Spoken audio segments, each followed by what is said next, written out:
ഓഹരി വിപണിയിൽ വൻതുക നഷ്ടമായതിനെ തുടർന്ന് മോഷണ പരമ്പര നടത്തിയ മലയാളി യുവാവ് പിടിയിൽ. പഞ്ചാബിൽ നിന്നാണ് പ്രതിയെ പിടികൂടിയത്. നാഗർകോവിലിൽ നടത്തിയ മോഷണത്തിലാണ് അറസ്റ്റ്.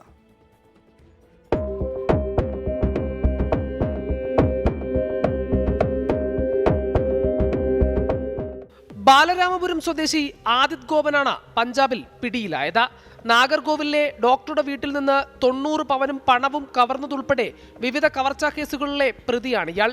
തിരുനെൽവേലി മെഡിക്കൽ കോളേജിലെ ഡോക്ടർ കലൈകുമാറിന്റെ നാഗർകോവിൽ പ്ലസന്റ് നഗറിലെ വീട്ടിൽ കഴിഞ്ഞ 7-നാണ് കവർച്ച നടന്നത്. ഡോക്ടറുടെ പരാതിയിന്മേൽ പോലീസ് കേസെടുത്ത് അന്വേഷണം ആരംഭിച്ചു. ജില്ലാ പോലീസ് മേധാവി സുന്ദരവദനം പ്രത്യേക സംഘത്തെ നിയോഗിച്ചിരുന്നു.